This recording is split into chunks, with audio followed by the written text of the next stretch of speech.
Hi guys! Hello para to sa lahat ng Leo. Welcome dito sa aking channel, Leo. Alamin natin kung anong messages, vibration, gabay energy para sa lahat ng Leo. At ay general reading, general weekly tarot reading para sa yung lahat. Dito sa barang to Leo, or dito sa tarot reading na to, sa linggong ito, gamitin natin ang ating intuition para hindi tayo masyadong magalit sa nagre-read. Diba? Parang gamitin natin ang ating intuition para alam natin, ramdamin natin sa puso natin na itong message nito ay para sa akin. Okay? First card mo dito is begin now. Okay? Take your first step. Kung makikita mo dito is para itong about travel plans. Tingnan mo siya. Pwedeng itong taong ito, marami siyang plano. Siguro matagal siyang naging stagnant, matagal siyang naging unemployed. Pwedeng ang tagal-tagal niyang nawala ng trabaho, 'di ba? Nawala ng trabaho. This is a card na marireclaim mo kung ano yung nawala sa iyo. So may sisimulan ka.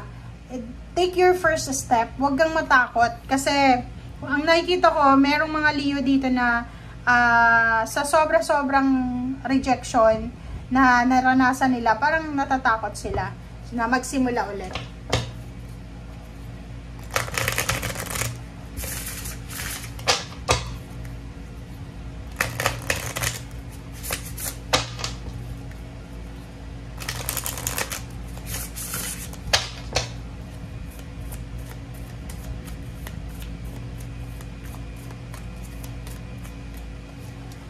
Okay.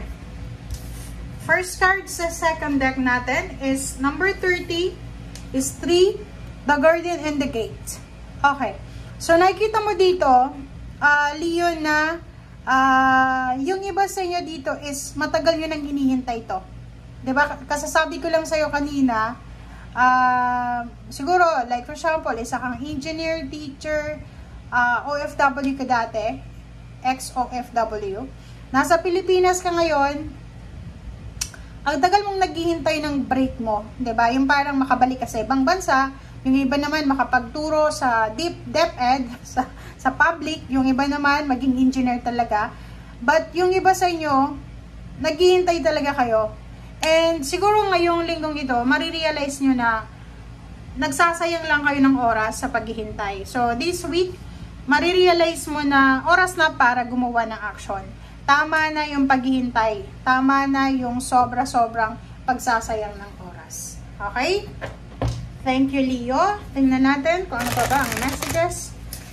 Vibration, gabay, energy para sa lahat.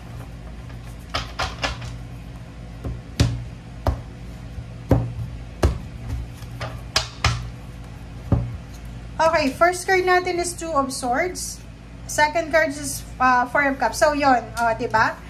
These 2 cards ay para to dito sa number 30 na to. Tapos na eh. Tapos na yung paghihintay mo. Kasi siya, hindi ka makagalaw, Leo. Hindi ka makagalaw eh. Kasi hinihintay mo yung go signal. Parang ganon. Hindi ka makapaghanap ng ibang trabaho kasi may hinihintay ka. Ito yung company na gustong-gusto ko eh. Ito yung bansa na gusto kong puntahan. Hindi ako papayag na pupunta ako sa ibang bansa. Ito yung bansa eh. Diba? Parang ganon. And, nakikita ko sa'yo dito, na sa linggong ito, yung paghihintay mo na yan, ay tapos na. Diba? Magdedesisyon ka na, oras na para i-let go ko na tong mga kagustuhan ko na hindi naman nangyayari. Parang ganon. Okay? Ace of Swords. 0 the Fool. So, yung Ace of Swords tsaka 0 the Fool, sinasabi ng baraha sa'yo dito, na maraming good news ang posibleng darating sa'yo sa linggong ito. It's a good news, guys. Maraming good news na posibleng darating. It's either job offer, relationship offer, or additional income offer siya. But ang problem dito is since 0 the Fool siya, hindi ka sigurado kung tama ba tong direksyon na tatahakin mo. Lalo na ang tagal-tagal mo ng rejected or disappointed. So, nakikita ko yung 0 the Fool, sinasabi ng bara, bibigyan ka ng pagkakataon sa linggong ito ng universe na makapagsimula ulit. Na kahit, alam mo yon, medyo risky, talagang makakapagsimula ka. O, diba? So, nandito yung 6 of Wands is your energy. Sinasabi ng bara sa'yo na you will have all the power, you will have all the energy, you will have all the success, victory, and life, diba?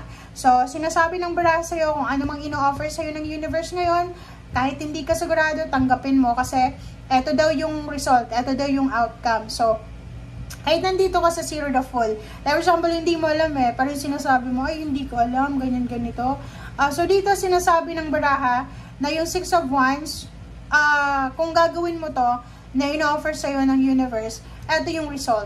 You will have the stability, balance, prosperity, abundance, limelight, spotlight, new beginning, new source of income, na ibibigay sa'yo ng universe after. Yung result niya, diba?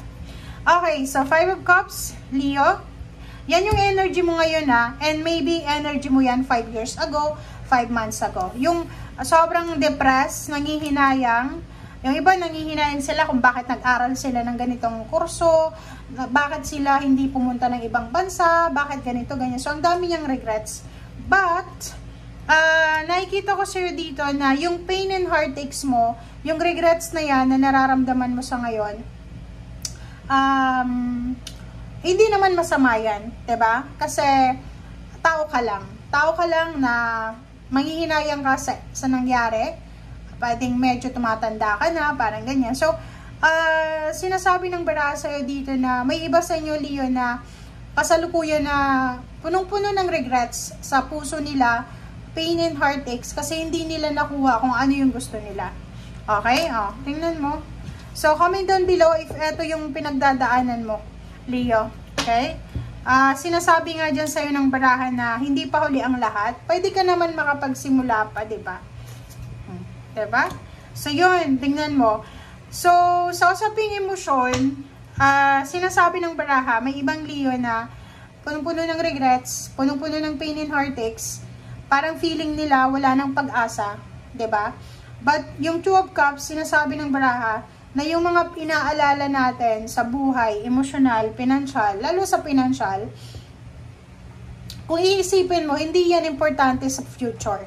Importante siya sa ngayon kasi may struggle ka financially or emotional struggle. Pero, in the future, hindi yan magmamatter. Kasi kung ano mang kasalukuyang nangyayari sa iyo sa ngayon, hindi yan yung final mong destination, hindi yan yung final outcome. Okay? So, nakikita mo yung 3 of Cups dito. Sinasabi sa iyo, Leo, na hindi pa huli ang lahat para maging masaya. Hindi pa huli ang lahat para mag-celebrate. And, celebrate lahat ng klase ng dapat i-celebrate. Kahit feeling mo wala namang rason para mag-celebrate, be thankful, be grateful sa lahat ng blessings na natatanggap natin. Okay? And yung last card mo is reverse ng Page of Cups. Yung Page of Cups natin, sinasabi na, Leo, kung single ka, huwag masyadong madali sa pag-iisip ng, like, makipag-live-in partner, sagutin agad, makipagrelasyon, parang gano'n. So, dahan-dahan lang tayo this April. Okay? Thank you guys for watching. Bye!